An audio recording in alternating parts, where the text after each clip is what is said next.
as you know, providing professional learning opportunities is really important for your district, is a big part of it, and making sure you have enough of those opportunities for your staff is always a challenge. And that's why many of you probably do schedule or create a conference that you offer sometime during the year.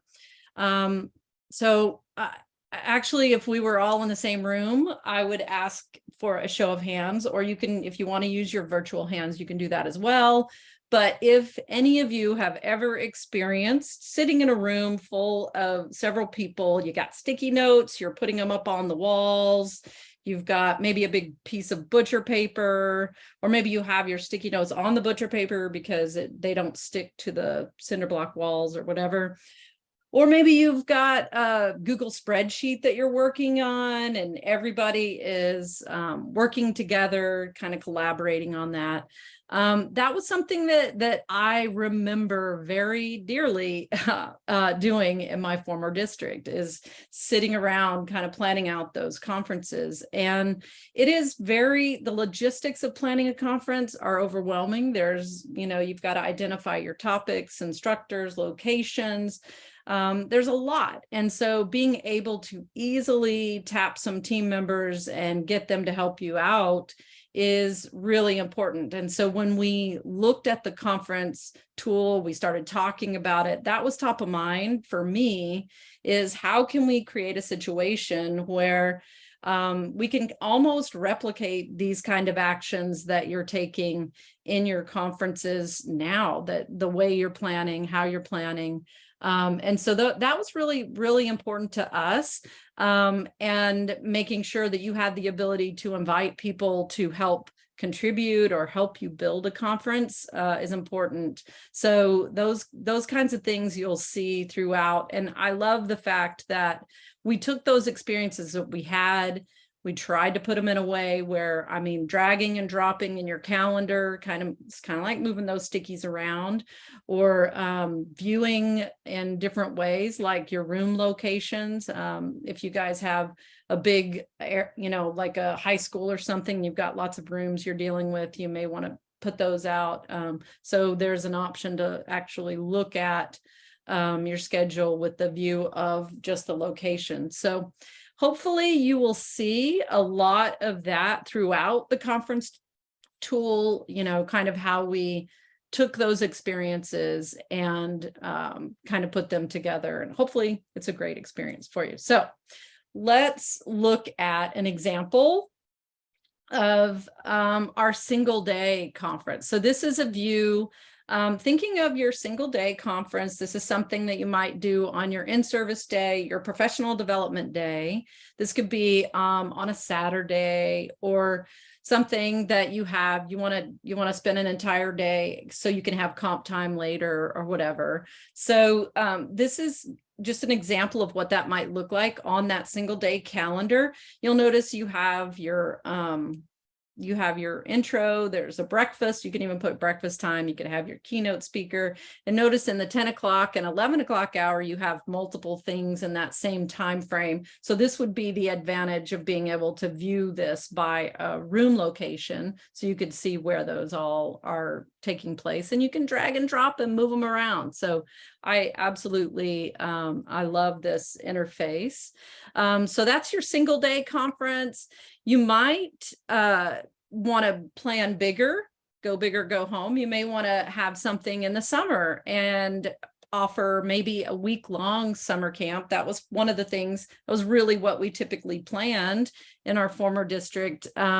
We would pull out those sticky notes and we would say, okay, we're going to do it at this high school. Here's all the rooms, here's all the instructors. And we would have a full week of professional learning planned out and mapped out for our conference. And it was multiple days. We got a ton of professional learning opportunities in that time frame. So I'm sure you guys are doing that. I really wish that we had this tool when we were doing that, because it's really, really cool. So then the third example I have to share with you is a virtual conference. Now, this is my ultimately my favorite.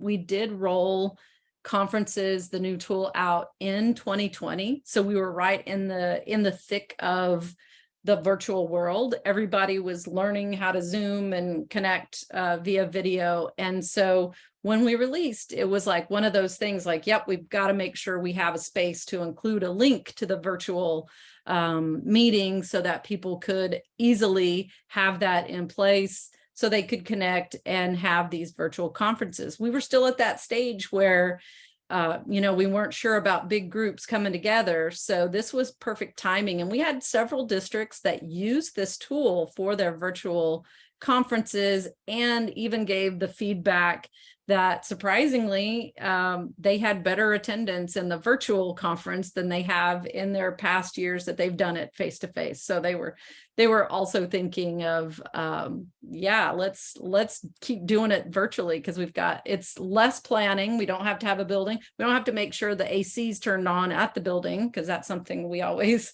had to make sure we didn't forget. But there's a lot less logistics when you have that virtual conference. So really leveraging this tool for that. I love that idea. So, all right. So, thinking about one of the things, if you want to advance page, one of the things that we talked about while we were planning this is what are our experiences? What are the experiences that we had in planning conferences? What were the ideas? What were the kinds of things that we could help kind of share and help you think out of the box? The other thing we did is we went in and looked at what our district's currently doing with conferences. And there's so much good stuff going on out there. And a lot of these are examples of what we found. And we divided them out in seasons because we always think we have spring, summer, and fall, right? So we kind of divided them out and came up with some good examples to kind of talk through of what that could look like. The first being spring, just because that's what we're moving into soon. So we are kind of thinking back to what's happening, even like what's going to happen in January. Do you have an in-service back to work day planned? It might be too late to plan that now, but thinking in future, if you wanted to have your in-service day, one of those first days, you could do like a health and wellness conference and have people share things, maybe thinking and leaning into that, New Year resolution type stuff, or think about some of those required trainings that you might need to put together, your state assessment trainings. Maybe you're wanting to get a head start and doing some curriculum planning. Thinking about those types of things that you can create. You could create an entire day possibly of learning around those subjects. So lots of good examples that we saw out there. So the next would be talking about summer conferences. So what kinds of things are we thinking in summer? I already mentioned our summer camp that we had, where we had our multi-day, huge. Everybody in the district was joining to get their summer learning. Everybody wanted to get their hours before they left for summer. So a lot of times we did ours in June, but I know a lot of people have August recharge kind of conferences, those type of things. And you could do multiple now because it's so easy, right? But thinking about possibly some big, group, curriculum and instruction, really focused areas for a conference, special ed, maybe even paraprofessional group, just have your full day. It could be a full day or multiple days that you're doing this. Smaller districts, again, you've got lots of options. I know, in the case of smaller districts, you may not have as much to cover or as many people to offer those sessions. I would really suggest leaning into that virtual option again, because if you could do like a hybrid type day, you could have some keynote speakers from outside your district join and be a part of your summer camp. So be thinking about those things. And then next we were thinking around fall and what are some, good things. What are we thinking of in fall? Of course, we're thinking about let's make sure we get the year off. Everyone is on the same page. Everyone is, maybe some team building, maybe some align with some district goals for your instructional focus. Maybe you have an admin academy to focus on certain things like calibration, or, doing classroom walkthroughs and aligning on the rubric and things like that. But there's lots of things in the fall that you could think of to incorporate into your conferences. And really what we're thinking about this is really just trying to spur on that thought of what are some things that you are currently doing in these time periods that you could turn into a conference, and it would make it so much easier. So, all right, so now just a couple of items to discuss on the setup part of it. If you want to go ahead and advance to the next screen.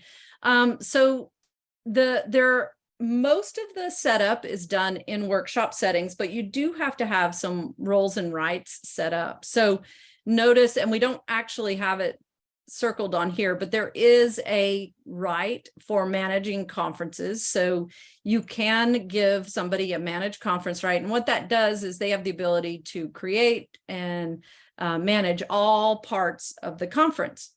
So that is your person that's going to be in charge of everything. And then, as I mentioned earlier, you can invite contributors per conference. So this is all based, it doesn't have to be, if you're a contributor, you're for every conference. For each conference, you can invite the people that you want to help with that conference. So the only caveat for that is they have to have the rights in management for these two rights that we're looking at here, for create PD courses and edit others PD courses. So those two rights right now, in order to have a person's name show up as an option in the contributor list, they have to have those two rights. So if you don't see that person's name, you'll need to check on that. Now, we are, after this webinar, we're going to send up a follow-up survey with some feedback from you guys on certain things that you, maybe if you've done conferences and you have questions, or you have ideas of maybe how that could be handled differently. We are open to your feedback. We would love to hear from you. So we will be sending out a survey for those of you that attended today. So just to get some feedback about not only this, but all of the information for conferences. All right, so let's move to the next slide. And I want to talk about, this isn't necessarily a role and right, but this is how you get instructors, because again, when you're setting up your conference and you go to add an instructor, if the person that you're trying to add as an instructor is not listed in the workshop settings as an instructor, if they're not in that list, then they're not going to show up in your instructor list when you try to add them to a conference.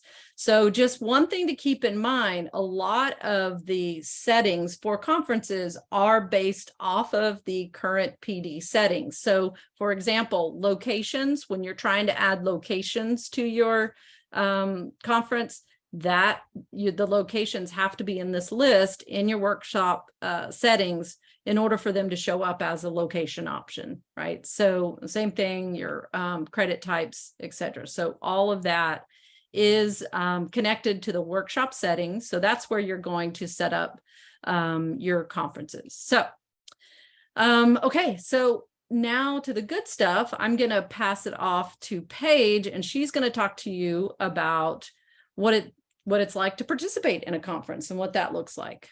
All right, thanks, Shanna. I'm going to pretend like I'm a teacher and go in to participate in a conference and talk about what I will see there. So when I go to register for a conference, or when I click on conferences over here on the left-hand side, it's right below the course catalog where I go to search for my regular courses. I can click on conferences and select from any in a list that my district might have offered. Some districts, larger districts, might have multiple conferences going on in the same semester. Some might only have one. When I click on the name of a conference, and this one is called the 2023 Multilingual Conference, I opened it up. The first thing I will see is this register button, and I have to register for the conference before I select my sessions. Think of it like Shanna used the expression a save the date, or if you're going to a conference like TCEA or some other ASCD conference, you register for the conference first, and then they know how many people are coming. And then you get that book or that catalog of all the sessions that you can choose from. Some of them you have to register for, maybe pay for. Some of them you just show up and hope there's room in the space for you. But in this case, they're going to register just like they would for those conferences, and then they'll be able to select the sessions that they plan to attend. So the first thing they'll do is click on that register button. It's green.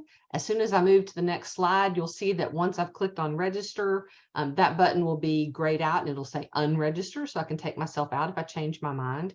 But I wanted to point out that right now I can see the sessions, but I don't have any way of joining the session. There's not a button there for me to enroll in any sessions until after I click my register button. So I'm going to do that. And now I am in, and I can see that I've registered because my green button now says unregister. And I can see the icon showing me that I can select my sessions. The icon, I have not registered for the breakfast or the keynote yet. So that's the icon that I would click on to register. I have already signed up for the GT session. So I'm in this one. It has a check mark showing me that I am registered for that session. Over on the right-hand side are learning tracks, and you can build learning tracks into your conferences that will help your participants narrow their search, or it'll help guide their focus.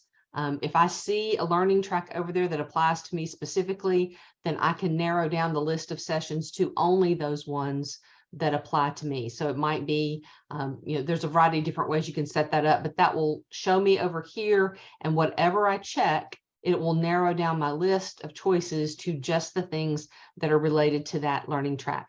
And you'll notice underneath the name of the session, I'll see the learning tracks there. So as a user, I can see, what learning tracks I'm signing up for, but I can narrow it down by using this list.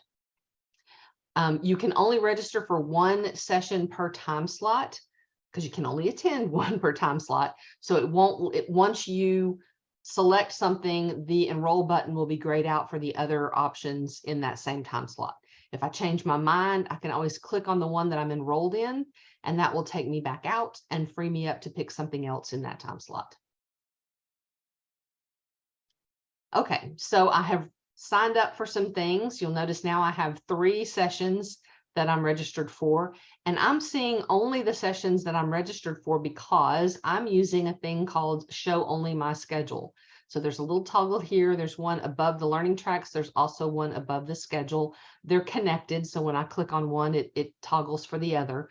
But when I have that activated, it will show only the courses that I'm registered for. So this is my agenda for the day. It's not showing me all those other sessions that I'm not going to. It's just showing me the ones that I'm registered for that are part of my daily schedule.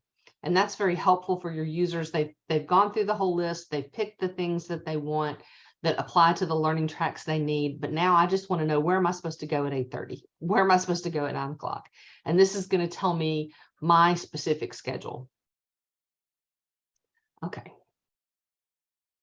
Once I have registered and or once I've selected my sessions, then I can start viewing that progress in the My Professional Learning section of Strive, the same way that I can view any other courses. So I can go to My Professional Learning and I can look at enrolled courses, and it's going to show me not just my regular courses and my e-courses like we're used to seeing, but it'll also show me any conference sessions that I'm registered for. And the conference session icon has 2 little people. If you remember the face-to-face course icon is a chair, and the e-course icon is a little laptop computer, but the icon for conferences is these two little people. So I can see easily, and then also underneath the title, it tells me it's a conference session, and it'll tell me when it's supposed to take place and that I'm enrolled in it. So I can see, I can double check. I can always view my schedule, but I can double check from here that this is the track to my credit, and I've got these things online to give me credit. As I go through the process and go to my completed courses after the conference is over, on the completed courses tab, which shows anything I have completed in this instructional year, it shows again the name of the course, that it was a conference session, but now it's showing me credit earned because I have received credit for it. It shows me these alongside. You'll see I've got a face-to-face session here. They'll all be in that list. And I can click on this little download area arrow to the right and download a certificate. So if I want a certificate from that conference session, I can get it by clicking right there. In your regular courses, you can get a certificate by going to the course details, but for conferences, I've got it right here so that I can click and download that certificate. And this is what I'm going to be able to view during the current instructional year, but even after this year is over with, I can always go to my portfolio and I can see the historical information. I'll have a year. Each year that I have will be collapsible with one of these little arrows, and I'm only looking at the 21-22 school year now, but any years that I have in there will be expandable and collapsible like this one. And it will show all of my professional development, including these are all the conference sessions that I attended. And the conference icon in the portfolio looks like a person with the world on their shoulder. So that's going to be the icon. And I can kind of tell by the name. Sometimes I've got keynote sessions in there. That's kind of a clue. And if I look at the dates, but this is always going to be the icon that will tell me that it was a conference session. So all of those credits go into your workshop portfolio, just like course credits do. Okay, let's talk about communication. The instructors from any session can send emails to the participants. There are a couple of different ways that emails can happen. Conference managers can send an email to everyone who's registered, or session managers, instructors can send emails to people in just a specific session. But if you need to communicate with someone, to the instructor, about a session that you're going to attend, you can do that as well. From the enrolled courses section, you can click on the course details, and then you'll have a place here where you can right click and copy that email address. So it'll tell you who the instructor is. If I right click, it will give me that email address to copy, paste in my email application, and then I can send a message to the instructor of a session that I'm enrolled for.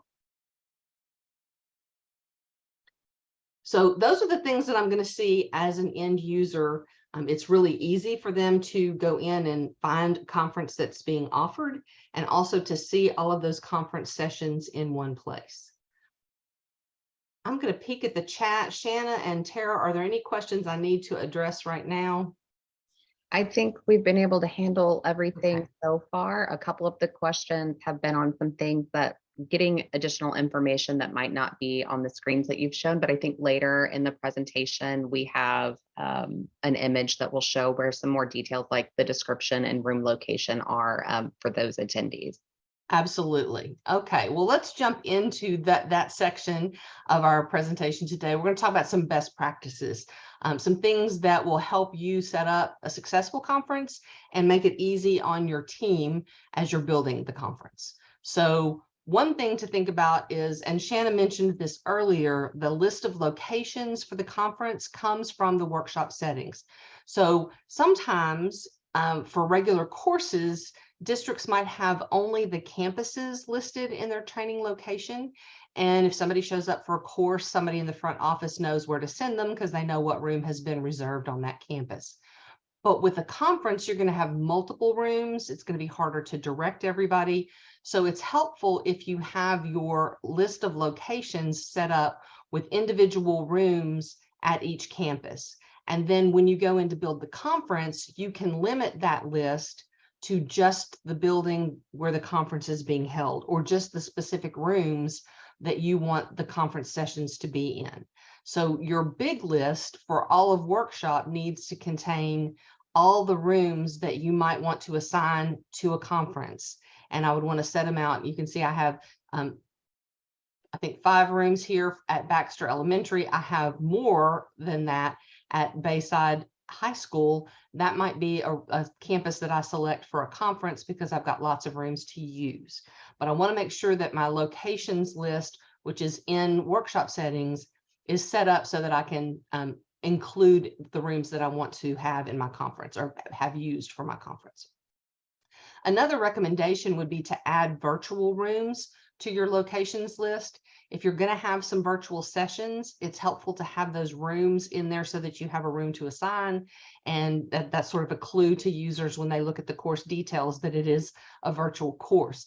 You can have one, but if you're going to have a whole virtual conference, when you're viewing the conference sessions, it gets really crowded if you have multiple rooms happening at the same time and they're all in the same room. So it would be helpful to have multiple rooms, multiple virtual rooms, and you could call it Zoom Room 1, Zoom Room 2, Zoom Room 3, or Virtual Room 1, 2, and 3, whatever is, would work for your district.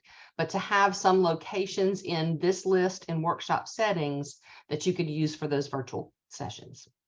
Before you move to the next topic, Paige, we do have a relevant question in our Q&A. Can locations and rooms be uploaded with a CSV? They cannot. I know you're thinking about facilities and events because that is an option in facilities and events, but it is not an option in workshop. So they do have to be entered in manually. Good question, though. Thanks for clarifying for us. All right. Okay. Another thing to think about is those learning tracks. When you're building a conference, and this is a view of the screen where you are creating a conference. So you'll notice on the left-hand side, these are the rooms that have been selected for this conference. My list here that says add session locations is a drop-down, and I could choose any rooms that are in that location list in workshop. I have narrowed it down to just the rooms that are at Bayside High School. So that way my conference contributors couldn't accidentally schedule their session at some other location. Their only available options are the rooms that I have selected for them. And then for the learning tracks, I can create whatever learning tracks I want to have for my users. They can be subject area or grade level. I have math, science, social studies, and language arts as subject area tracks. They can be user groups, and I have instructional coaches, principals, APs, or paras. So I have some sessions that are going to be specifically for my non-instructional users, and I'm going to tag those with that learning track so they can find them easily. Or they can be some overarching topics like assessment, technology, instructional strategies. Those are things that would be sort of a general category. Whatever is going to help you to guide your users to find the sessions that they need to take. The trick here is to find a balance. You want to have enough learning tracks to help them search and to help them find that learning path, but you don't want to have so many that they're overwhelmed by the options and can't focus on, what they're looking for. So putting a little thought into those learning tracks before you start typing things in is helpful. Sometimes if you just start typing them, you end up with a really long laundry list that could be combined some and cleaned up a little bit. So having a little planning on that is sort of a tip for success. Another thing to think about is making it easier on yourself if you're offering multiple sessions. Often in a conference, something will be offered more than one time so that users have the opportunity to take it either in the morning or the afternoon, or it might be offered on a couple of different days if it's a multi-day conference and you want them to have the option to choose their time. Conferences is fantastic about making that easy. This is one of my favorite things. So I have a session that's already set up. It's called Using the Forethought Lesson Planner. It's being offered from 9 to 10 on the 12th. I want to offer it again later that afternoon. So all I have to do is click this duplicate button, and it's going to make a copy of this session with everything already there. The only thing I will have to do is at the beginning of the title, it will say copy of Using the Forethought Lesson Planner. and I'm going to remove the words copy of, and then I'm going to change my start time. And that's what I have to do. Well, I may have to change my date. If I was doing it at a later date in the week, I would have to change my date and my time. Since I'm doing it on the same day, just later on, I would click on start time and make that 2 o'clock. And then that session is copied and ready to go in the schedule. You'll notice we've got a little saved icon up at the top, and it does do auto save. So I always just check up there and make sure that it says saved before I leave the screen, but I don't even have to worry about clicking on that button because everything that I do is being auto saved. So that's a fast and easy way for you to offer sessions multiple times and give your users choice. Another thing to think about is the views, and this is going to be helpful after you've built your conference or while you're building your conference. Before you make it public, you can look at that information in multiple ways. So there is an icon in the upper left that has a calendar. That's the calendar view. And it's a great overview of all the sessions that are being offered on each day. It may be too small to read, but you can kind of see here that I've got on Thursday, I've got 2 different things happening at 9 a.m. I've got coaching and managing something and the new TPES. So I've got 2 sessions happening same time on that date, but not necessarily in the same room. So that's fine. But I can see all my concurrent sessions listed out there. And it's a good snapshot. If I have, if I have multiple days, there will be an arrow over on the right so that I can scroll through and see all of my days. So you can have as many days as you want to in a conference. The second view, the icon in the middle, is the list view. And this is what the users see when they are registering. So it's going to look just like that. It's going to show a time slot and the sessions being offered during that specific time slot. The nice thing about this view is that it also shows the tracks that are assigned to those sessions. So if you want to go through and preview your tracks, this is a good view for that. It has the same information as the calendar view. Every day, every time slot. If I scrolled down, I would get to the next day of the week, or if I scrolled up, I'd get to a previous day of the week. So I'm going to have them all listed vertically, where the calendar view lists the days horizontally, but it has the same information with the exception of this view shows the tracks. And then the third view is the location view, and it has that little location pin icon. This is going to show the offerings listed by room. So I can see the name of the room at the top, and then I can see the sessions. If it was a multi-day calendar, I'd have to choose my date up at the top, and then it would show me all the rooms for that date. What's helpful about this view is that I can see my different rooms and what's being offered, but I can also tell I only have 1 thing scheduled in each room at a time. While it was okay to have 2 things scheduled at a time over here where I'm looking at the whole day, it's not okay to have 2 things scheduled in the same room at the same time. I want to make sure that I'm not double booked. And this view is really helpful in previewing and making sure that you didn't get anything double booked.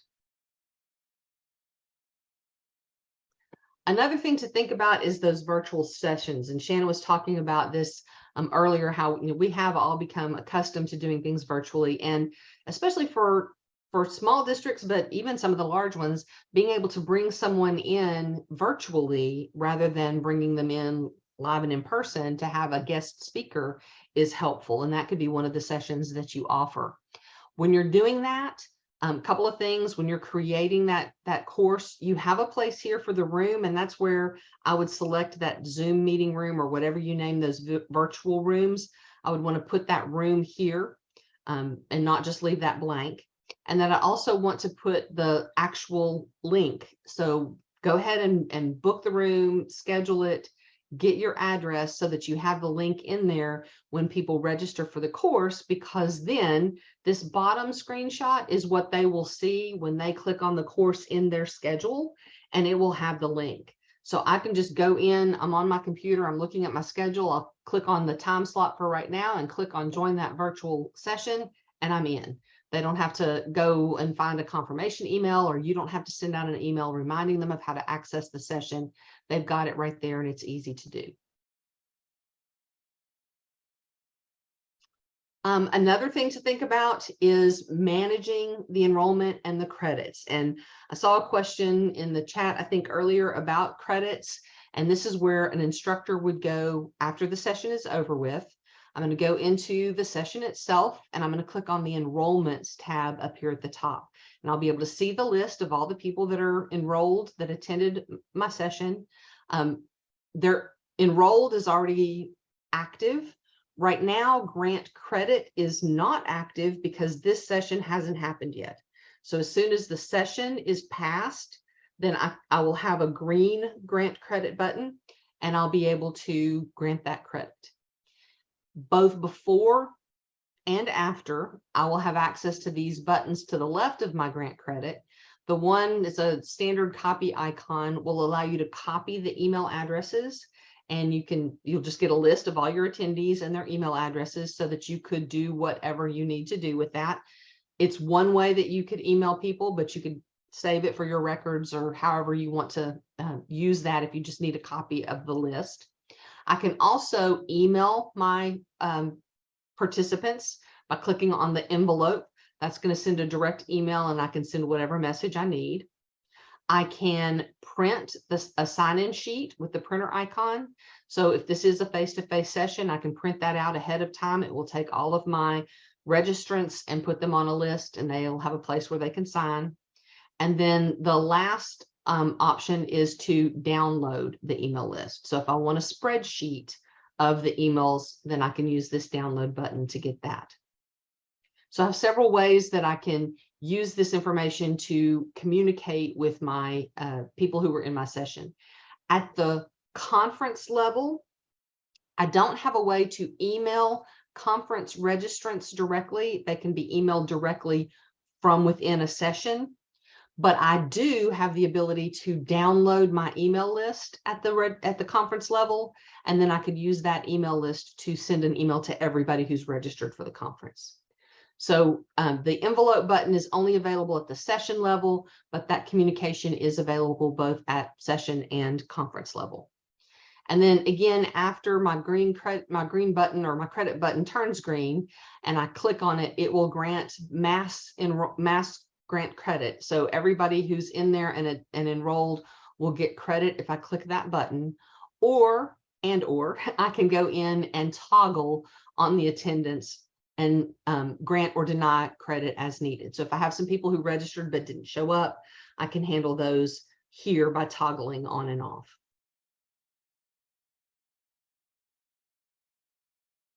All right, let's talk about some data. So the session has happened. We want to look at the data from that session. There are a couple of things that you can do. You can use the spreadsheet download options from within the sessions to get your numbers and to look at who attended what. But I'm probably going to want to come in and use the custom PD report to get everything in one place. So this is an example of a custom PD report that's not filtered right now. So it's showing standard courses, it's showing conference courses. I don't have any e-courses, but they would show here as well. So it's showing all of my different course types. I could run this report and filter and select only conference courses, and then it would show me just those courses from the conference. I could also filter and say, I want conference courses and I want a specific date range. And then it would show me only the conference that happened on those days. So if you're a district that's running multiple conferences, that's a way for you to do it. You can also say, I want to see all of my virtual conference sessions. I could filter by location and include all of my Zoom meeting rooms in that, and it would show me those virtual sessions. So I can use that standard custom PD report that we use for lots of other things to get my data out for conferences, because they are part of the workshop setup, part of the workshop system. All the data is going to be there just like it is for your other course types. Any questions about any of these management things that I need to address, or are we okay right now? I want to throw one thing in there because it was a good question, is like the reason you would have your virtual rooms. Is there a reason, for, like, I don't know if you want to expand on the virtual rooms. It's For not me, one of the reasons for the virtual room is to have this filter ability in this report, because if I don't have that, I don't have a way to tell it. It would be blank. I could search for blanks, but that's a little bit, I'm not sure how you'd have to give it a specification. I don't know if you'd say null or what you would say, but I want to have something that I could search for. And having that Zoom meeting room gives me something that I could filter and narrow it down to just that item in the list. I also think it's on the course details, it shows up as it says Zoom meeting room or virtual meeting room or whatever it is that you name it. And that's sort of a reminder to people. I registered for that maybe 3 weeks ago, and I go and look and, oh, I'm supposed to go to an SEL session right now. I wonder what room number it's in. Oh, well, it says Zoom meeting room. I got to go find a place to sit down with my laptop. So it kind of gives me a clue on my schedule. And then again, for me, the most important reason is so that I can filter on that room type. I would like to also add, this might be a hybrid event where some of your sessions are at the physical site and then some of them are virtual. So you might have cases where your presenter is virtual, but you have people that are live in attendance, and like Paige just described, need to go find a space to sit. Maybe you have a reserved space for them to view the virtual presentation, and so the location is there, so they have an option and they have the link in their registration so that they can join their virtual presenter. I hope that answered the question. Yeah, I think so. All right. So sort of as a last summary slide, let's reflect a little bit on the conference planning. Shanna said at the beginning that it's a team effort. And so hopefully we showed you some things that would help you make it a team effort. Now is a good time to think about what are you currently doing that could be reformatted as a conference, and what would be the benefits of making that transition. So, some current processes, you might have individual courses that teachers sign up for. They may all be happening on the same day, but they have to go and search for each course. This is how we did it in my previous district. We created all the courses individually, and they had to go in and find them and sign up for them. And we could use a category for them to search. But the interface of conferences presents everything right in one place for them to see all at one time. It makes it a lot easier for them to find the courses that are in this conference and also that are in the learning tracks that they need to address. So I think the registration process, both building the courses is easier because that duplicate button that's in conferences is really nice. And then also registering for the conference is easier than registering for all those courses individually. Some districts have people register just for the conference, but not for individual sessions. So there's just one thing they sign up for and they get 6 hours per day or whatever of their credit in that one course. And that gives you the amount of credit, but it doesn't give you the details about that credit. So I don't have any individual data about what the teacher attended. Whereas if they're signing up as a conference, those sessions are going to go into their portfolio. I'll be able to run data about which sessions were highly attended and which were not. And the appraisers of those teachers will be able to see which conference topics their teachers attended. What did they take advantage of out of the opportunities that were there? So you have a lot more information if you have that individual session data.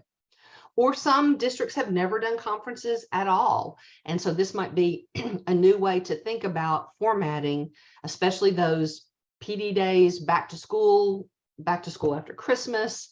If you have an October PD day, which some districts do, or something in the spring, this might be a good time to do that. And if you're trying to help your teachers get those off contract hours, again, maybe a Saturday day or some summer days, but to set it up as a conference might help you to manage that a little bit.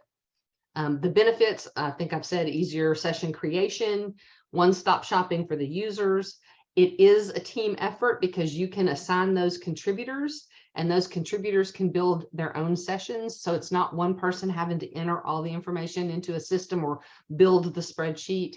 And then you also have that virtual conference option, which I think is really nice. And a lot of us have gotten used to doing some things virtually. So that's a good option for your district.